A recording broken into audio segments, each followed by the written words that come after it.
தேவன் என் வாழ்க்கையில ஒன்ன செய்யணும்னு நினைச்சிட்டாருன்னா,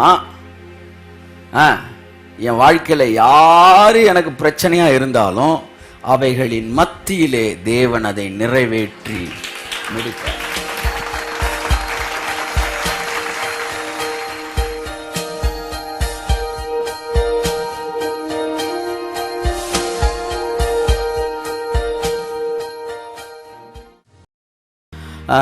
என்னுடைய வாழ்க்கையில இப்படி இருந்தா நல்லா இருந்திருக்குமே என்கிற எண்ணம் தவறானது. ஆமென் சொல்லுங்க. அதாவது நான் மட்டும் கல்யாணத்துக்கு முன்னாடி இயேசுவை தெரிஞ்சிருந்தேன்னா இவரை நான் கல்யாணம் கட்டியிருக்கவே மாட்டேன் என்பது பிசாசின் தந்திரங்களிலே ஒன்று. ஏனென்றால் தேவதூதன் கபிரியேல் மரியாள் இடத்தில் வரும்போது மரியாள் யோசேப்புக்கு நியமிக்கப்பட்ட பின்புதான் வரான். நான் யோசித்தேன், கொஞ்சம் முன்னாடியே வந்திருக்கலாமே, நீங்க கல்யாணத்தை நிச்சயத்தை பார்க்க வரீங்களே. அவர் சொல்றாரு, நான் உன்னை திட்டமிடும் போது யோசேப்பு உன்னை ஸ்டாப் பண்ணிட முடியுமாயா? அதனால எனக்கு யாரு கூட நியமிக்கப்பட்டிருக்காங்கன்றலாம் இப்ப மேட்ரு கிடையாது. நான் உன்னை செய்யணும்னு நினைச்சிட்டா அதை செய்யாம விடவே மாட்டேன். அப்ப என் வாழ்க்கையில நான் இதனால தான் நினைச்சுக்கிட்டு இருந்தேனே, அது நீங்களாம் நினைச்சுக்கிட்டு இருந்த தப்பு. நீங்க ஒன்ன புரிஞ்சுக்காங்க, தேவன் என் வாழ்க்கையில ஒன்ன செய்யணும்னு நினைச்சிட்டாருன்னா, என் வாழ்க்கையில யாரு எனக்கு பிரச்சனையா இருந்தாலும் அவைகளின் மத்தியிலே தேவன் அதை நிறைவேற்றி முடிப்பார். காரணம், உங்கள் பலவீனங்கள் தான் அவருடைய பலம். உங்கள் பலவீனம் தான் அவருடைய பலமே. நீ எதெல்லாம் பலவீனம் நினைக்கிறீங்களோ அதுதான் அவருக்கு பலம். கடவுளை புரிஞ்சுக்கணும். சும்மா குய்யோ முய்யோன்னு கத்துறது அது கிடையாது.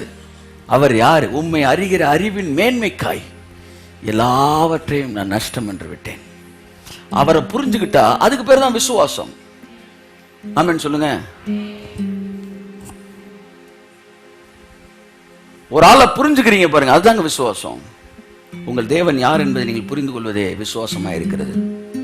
பாரு, இந்த மரியாள் அந்த ரெண்டு பேரு அந்த இயேசு உயிர்த்தெழுந்த அன்று எப்படி போய் அவ்வளோ பெரிய கல்லை புரட்டுறது அப்படின்னு யோசிச்சுக்கிட்டே இருந்தாங்க. ஆனா அவங்க போய் பார்க்கும்போது அந்த கல் ஏற்கனவே புரட்டி போடப்பட்டு இருந்தது. இப்ப வழியெல்லாம் நீங்க கவலைப்பட்டாங்க பாருங்க, எல்லாமே வேஸ்ட். ஆனா அவரை புரிஞ்சுக்கிட்டவன் தைரியமா வந்திருப்பான். நான் சொல்லவா, உங்களால எதெல்லாம் ஏன் அவர் கல்லை புரட்டி போட்டார் சொல்லுங்க சொல்லுங்க. இயேசுநாதர் வெளியே வர்றதுக்கா? கிடையாது. ஏன்னா பூட்டின வீட்டுக்குள்ள இயேசுநாதர் வர்றாரு. பூட்டின வீட்டுக்குள்ள வர்றவருக்கு பூட்டின கல்லறையில இருந்து வர்றது ஈஸி. அவர் வெளியே வர்றது கல்ல திறக்கல, நீ உள்ள போறதுக்கு தான் கல்ல திறந்தாரு. அல்லேலூயா. சோ நீங்க உள்ள போறதுக்காக கல்ல திறந்தாரு, திறந்து வைப்பான்றாரு. இல்ல அவங்க திறந்துக்க மாட்டாங்களா? வர்ற ரெண்டு பேரும் பொம்பளை ஆளுப்பா, அதனால நீ திறந்து. உடனே ஒரு தூதன் திறந்து வைக்கிறான். தேவன் எவ்வளவு கரிசனையா இருக்காரு பாருங்க. ஆமென். இயேசு கிறிஸ்து மனுஷகுமாரனாய் இருந்த போது லாசருவின் கல்லறையில கல்லை இவங்க தான் புரட்டினாங்க. ஆனா இயேசு கிறிஸ்து தேவகுமாரன் இடத்துக்கு வந்தப்ப கல் புரட்டி போடப்படுது.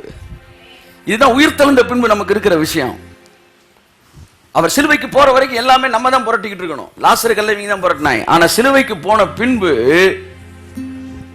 கல்ல அவரே புரட்டிடுறாரு. நம்ம வேலை நேரம் என்ட்ரி ஆகுறது. ஆமென் சொல்லுங்க. என் அன்புக்குரியவர்களே, God has plan. உங்க ஒவ்வொருவரை குறித்து தேவன் ஒரு திட்டம் வைத்திருக்கிறார்.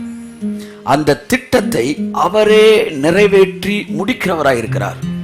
திட்டங்கள் இல்லாமல் இந்த பூமியிலே பிறக்கிறவன் ஒருவனும் இல்லை. கர்த்தர் தாம் எங்களை ஆசீர்வதிப்பாராக. ஆமென் சொல்லுங்க.